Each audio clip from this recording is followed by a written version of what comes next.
옳다고.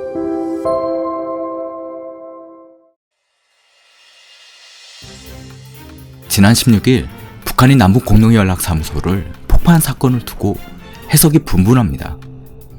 문재인 정부를 압박해 경제협력에서 양보를 끌어내기 위한 것이라는 해석, 한반도 긴장 완화를 자신의 치적으로 내세우는 트럼프를 흔들려 한다는 해석, 그렇지 않아도 제재로 인해 경제적으로 힘겨운데 코로나19 확산으로 국경이 더더욱 봉쇄되자 한국에 대한 적대감을 부추겨 내부 결속을 도모하려고 한다는 해석 등등 각양각색입니다. 일단 하노이 회담이 결렬되고 미국의 대선까지는 아무런 돌파구가 보이지 않는 북한 입장에서는 미국을 최대한 협상 테이블에 들어오게 만들어야 한다는 관측이 많습니다. 그런데 트럼프 대통령은 요지부동입니다. 북한에는 그냥 관심이 없네요. 온통 재선에만 올인하는 모양새입니다. 코로나19 확산도 답이 없어. 지지율도 떨어져. 숨진 흑인 남성 조지 플로이드 사건과 과거 트럼프의 참모였던 볼턴의 회고록으로 인해 더더욱 곤란해져. 이래저래 재선까지 해결해야 할 난관들이 첩첩산중입니다. 오죽하면 이 와중에도 코로나19 확진에 대한 위험성과 보건당국의 경고에도 아랑곳하지 않고 지난 20일 트럼프 대통령은 대규모 실내 유세를 강행합니다.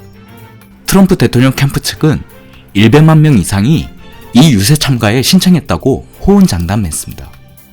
코로나19로 위험한 이 시기에 과연 누가 겁없이 그토록 많이 신청했을까요? 막상 뚜껑을 열어보니 거의 2만 명 수용 가능한 이 실내 경기장 유세장에 참가 신청자가 반도 안 왔습니다. 더군다나 이 대선 유세 행사를 준비하던 트럼프 캠프 관계자 6명이 코로나19에 확진되기까지 했습니다. 악재에 연이은 악재가 터지고 있네요. 그런데 이 트럼프 유세가 흥행에 실패한 이유를 두고 독특한 해석이 나와 눈길을 끕니다. 뉴욕타임즈는 트럼프의 유세가 흥행 실패한 이유가 바로 K-팝 때문이라는 해석을 내놓았습니다. 트럼프 유세 현장 무료 입장료 신청에 K-팝 팬들이 대거 허위로 신청해놓고서는 유세 현장에 가지 않아 버렸다는 것입니다.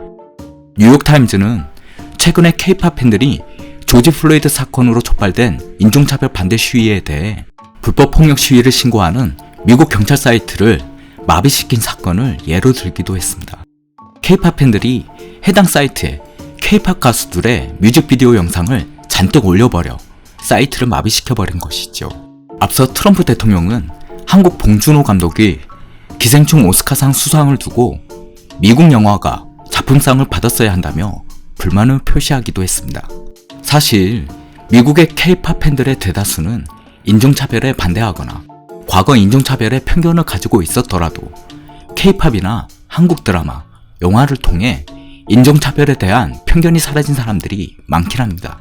이런 K-팝 팬들의 특징상 백인 우월주의를 내세우는 트럼프 대통령을 달갑게 받아들일 리 없을 것입니다. 심지어 과거 미국 캘리포니아에서 진행된 방탄소년단 콘서트 현장과 이번에 텅 비어있는 트럼프 유세장 사진을 비교하면서 Thank you K-pop 이라는 트윗이 인기를 끌기도 합니다. 미국 내 K-팝 팬들의 성원보다 한참 모자라는 트럼프 유세 현장의 현실을 조롱한 것이죠. 트럼프 캠프 측의 측근들이 어떤 조언과 전략을 갖고 있는지 방향성을 알 수는 없지만 악재에 대한 답을 다른 요인으로 관심을 돌리려는 방법은 더 이상 통하지 않을 것이라 생각합니다. 북한의 도발, 코로나19 확산, 흑인 조지 플로이드 사건, 볼턴의 회고록 등등 이를 미처 다 해결하지 못하더라도 정석대로, 전공법대로 하나하나 해결하려는 노력을 보여야 미국인들도 마음이 움직이지 않을까 생각합니다.